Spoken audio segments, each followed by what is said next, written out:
Ռուսաստանը շաբաթ օրը հայտարարել է Ուկրաինայի Զապորոժիեի և Դոնեցկի շրջաններում երկու գյուղերի գրավման մասին։ Ուկրաինայի նախագահ Վլադիմիր Զելենսկին միևնույն ժամանակ հայտարարել է, որ ռուսական ուժերը մեկ գիշերվա ընթացքում ավելի քան 170 անօդաչու թռչող սարք են արձակել Ուկրաինայի ուղղությամբ, հարվածներ հասցնելով Դնեպրոպետրովսկի, Կիևի, Սումիի, Խարկովի, Խմելնիցկիի շրջաններին։ Զելենսկու խոսքով 4 մարդ է զոհվել Դնեպրում, որտեղ հարված է հասցվել հյուրանոցային համալիրին, ևս 21-ը վիրավորվել է, այդ թվում հղի կին։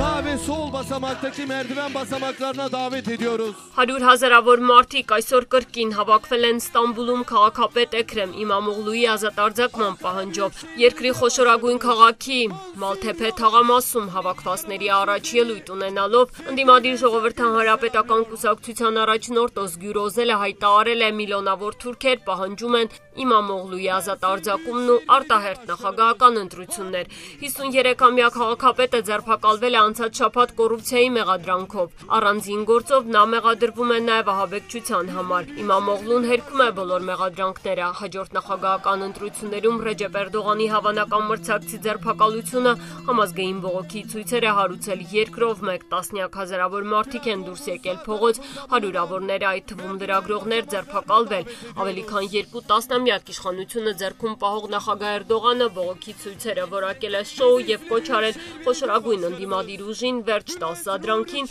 սպառնալով իրավական հետևանքներով։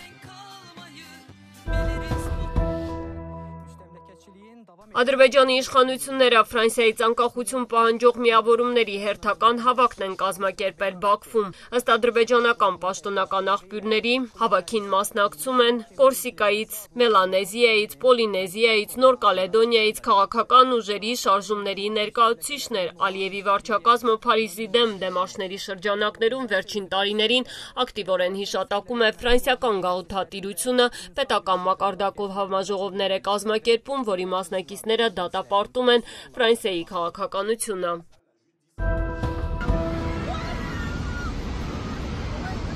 Մյանմարում տեղի ունեցած ուժգին երկրաշարժի զոհերի թիվը հասել է 1644-ի, հայտարարել են տեղական իշխանությունները, վիրավորների թիվը գնահատվում է 3408։ Միացյալ Նահանգների երկրաբանական ծառայության կանխատեսող մոդելավորումը գնահատում է, որ Մյանմարում զոհերի թիվը կարող է գերազանցել 10,000-ը, իսկ կորուստները կարող են գերազանցել երկրի տարեկան տնտեսական արդյունքը։ Երկրաշարժը վնասել է Մյանմարի ճանապարհները, կամուրջները, շենքերը։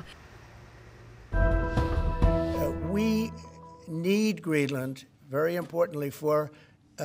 international security. Գրենլանդիան անհրաժեշտ է Միացյալ Նահանգների միջազգային անվտանգության խաղաղության ապահովման համար, հայտարարել են նախագահ Դոնալդ Թրամփը եւ հավելել, որ տարածքում կան չինական, ռուսական նավեր, որոնց մասին հոգ տանելը Վաշինգտոնը չի կարող թողնել ոչ Դանիային, ոչ էլ որևէ մեկին։ Ընտրվելուց անմիջապես հետո նախագահ Թրամփը հայտարարել է, որ Գրենլանդիան պետք է նահանգներին անվտանգության նկատառումներով, ընդ որում Թրամփը չէր բացառել ռազմական ուժի գործադրման հնարավորությունը, ավելի ուշ խոսել էր կղզին գնելու մասին։ Դանիայի վարչապետը հակադարձել էր, Գրենլանդիան չի վաճառվում։ Տարածքը 1953-ից դանիական է, այնտեղ 57,000 մարդ է ապրում, նրանց մեծ մասը Դանիայի քաղաքացիություն ունի։